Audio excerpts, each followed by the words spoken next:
Welcome to CT Expert Insights. When your business needs people it can trust, you can count on us. We dedicate ourselves to getting to know your needs and finding solutions to meet them. You'll have a team of experts backing you up. Hi, I'm Greg Corombos. Our guest this week on Expert Insights is Gene Marks. He's head of the Marks Group as well as a speaker and writer. He joins us to discuss what he thinks will be some of the top issues for business owners in 2019. And Gene, thanks so much for being with us again. Happy New Year. Hey, Greg, thanks for having me on, and Happy New Year to you as well. Well, the biggest difference this year, I'm guessing, for business owners is the tax code. The law was passed in late 2017, but this is the first time individuals and businesses are actually filing returns under the new provisions. I'm hopeful that most business owners have already had some conversations about the changes with their accounting teams, but what do you see as the biggest changes from this new law now over a year old for business owners going forward? Well, first of all, you and me both, we should have been having this conversation like a year ago, right? So we could say to all the business owners, you got to talk to your accountants. I'm finding, look, so I'm a CPA, but, I also write a lot. I write every week for the Philadelphia Inquirer and the Guardian and Forbes, so I speak to a lot of business owners around the country, and a lot of them are still not completely aware of some of the big impacts that taxes will have on their businesses going forward. So, if you haven't done your tax planning for 2018, that kind of ship has sailed. But let me just give you a few hints of some big tax impacts for you in 2019 that you want to talk to your accountant about. The first is that, there's been big changes for pass-through organizations. And those are companies that are like S corporations and partnerships and limited liability companies. Well, for many of them, they're looking at a big 20% deduction on their pass-through income, which means that 20% of their income won't be taxed this year and years going forward. And on top of that, a lot of people in the range of the typical small business owner are going to be looking at lower individual rates as well. So if you haven't already, you might want to talk to your accountant about what the impact is of the pass-through deduction. Remember that corporate rates have also dropped from 35 to 21%. So one of the things you might want to talk to your accountant about as well is if you're a pass-through organization, does it make sense to change to a corporation, a C corporation? Or if you're a C corporation, maybe it makes sense to become a pass-through. So there's some big questions about your tax entity status that you should be having with your accountant. One final thing that I'll mention about taxes, big changes in the deductibility of capital equipment. So you can now deduct up to $1 million in equipment that you buy. That's equipment, some furniture and fixtures, computer equipment as well. And just remember, Greg, you don't have to pay for this equipment.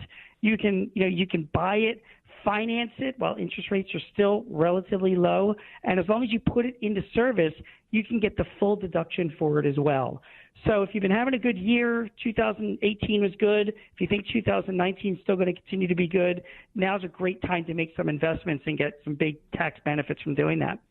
Gene, let's talk briefly about those who have had the conversation with their accounting teams a while ago now, whether it's the new rates, whether it's the new advantages on depreciation and so forth. How is that changing how small businesses are prioritizing either short-term or long-term? Well, here's what I think. Whenever I hear people were talking last year about whether or not the tax changes are going to affect them, I found that a lot of my clients didn't really know until they sat down and talked with us and we could work through the numbers. I am going to bet when the typical small business owner does their taxes in March or April, they're going to find that they saved more than they were expecting to find. And when that happens, that means that they are going to have some excess cash left over. And I'm expecting to see a lot of business owners reinvest that cash in their business. The biggest impact I think we're going to see happen, Greg, this year is the impact on wages. Business owners, there was just a report that came out last week that, hiring by small business has dipped a little bit. And some people are reading into that as a potential weakness in the economy. What I see is that we just can't find people. It's a very competitive atmosphere out there, and we're up against big companies and the government that can offer more benefits or more salaries.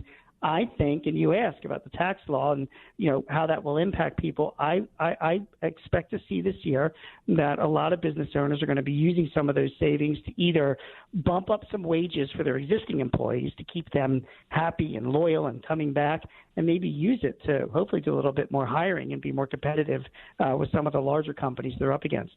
We're talking with Gene Marks, head of the Marks Group, well-known speaker and writer in the small business community. And, Gene, you mentioned that the hiring numbers inside the business community, you have some folks wondering about the strength of the economy. A lot of folks over the last several weeks also looking at the volatility in the markets, which had been on a steady incline over the past couple of years. But the last few months have been a little bit of a roller coaster, to say the least. So first of all, do you see it more of as a correction or ongoing volatility? And how do business owners prepare for that either way?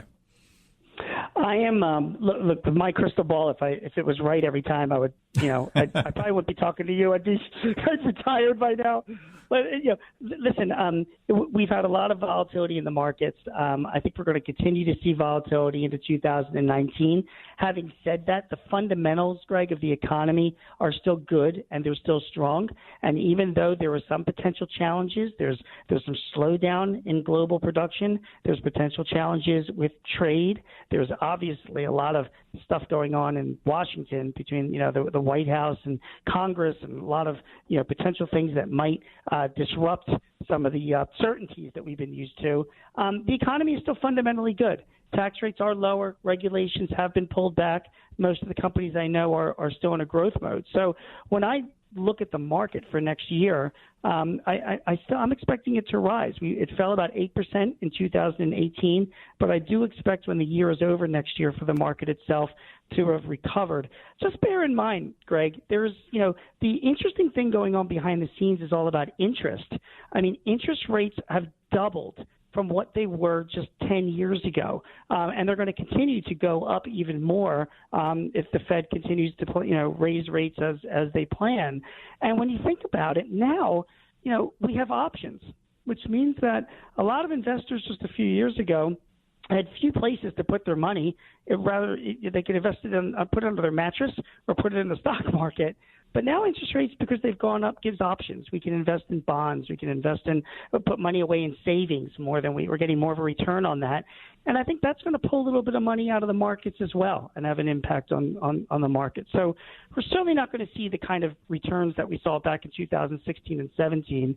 But I still think the markets itself will have decent returns in 2019. We've talked about the tax code. We've talked about the overall health of the economy. What else are you encouraging business owners to focus on here in the new year? I think this year, if you're going to be making investments, you should be looking at technologies in 2019. The smartest companies that I know, they're looking at, a diminished workforce or a more competitive workforce. They're trying to be competitive. They're trying to keep their overhead low. And the smarter people are investing in technologies. And the best technologies that are coming to market over the next couple of years will be leveraging artificial intelligence. We'll be automating things. So if you're a business owner and you've got a good accounting system or a customer relationship management system, a communication system, you want to be spending money on upgrading those systems, getting better training, and configuring more and more automation and workflow as they become available so that you can do do more with less people, because that is what larger companies are doing right now, and they know what they're doing and they see what the future is. And although you and I can argue about what that means for workers in the future, my concern is with the business owners. And, the smartest ones are operating more efficiently with less people and more technology. That should be a big focus in 2019. In addition to the big projects of 2019, there's also the way business owners spend their time. I remember in our previous conversation, we were talking about your recently published book, Manufacturer's Book of Lists, and you talked about what a big fan of lists you were and how it helps business owners to be far more efficient and to focus on the things that they're good at. So any particular lists that have you fired up this year? Well, no particular list as well, but I can say that this year in 2019, people are looking to be fairly busy, but it is a year to take a step back as well and to try and keep things as balanced as possible. I mean, the smartest business owners I know are the ones that do balance their personal time and their professional time, together so that they can be refreshed and feel good and feel better about themselves. The other thing I'm telling a lot of our clients to do, only because, Greg, it's worked really well for me, is to try and join like a local business group, an association, or even, a lot of people have, mentor groups, like advisory councils that they join up with, networking groups where they can share ideas and thoughts with other business owners that have similar problems, but they might be in different industries. It's a really good use of your time is to share and also try and get knowledge from all the other people that are going through all the headaches that we're all going through every day. You get good advice from people that have their feet on the ground. Well, terrific advice. And while there certainly are always challenges in the business environment, sounds like you're pretty bullish overall for 2019.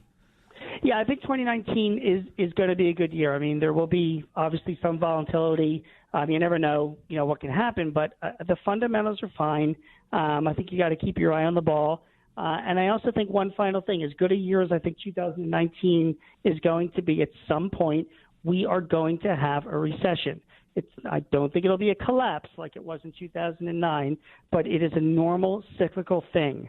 So if you're running a business, remember your employees, your customers, your suppliers, and all their families that are relying on you to make the right decisions to keep your business in business for the long term. So you have to be preparing for a potential downturn when it's going to happen, and it will happen sometime in the next couple of years. Make sure that you've thought through what you're going to do when you see that happening so you can navigate your business through it and continue to grow. Excellent insight. As always, Gene, where can folks find you or the Marks Group? Best place to find me is on Twitter. It's at Gene Marks, GeneMarks. That's the best place to connect with me. Fantastic. Well, we appreciate your insights, and we look forward to hopefully a lot of the bright spots panning out for a lot of business owners here in the new year. Thanks for your time today. Thanks, Greg. Look forward to speaking again. Thank you, sir. Gene Marks is head of the Marks Group. He's a well-known speaker and writer in the small business community. I'm Greg Corombos, and for more information on this topic, please call CT at 844-787-7782. With 125 years of experience, CT is here to help you at every stage of the business life cycle.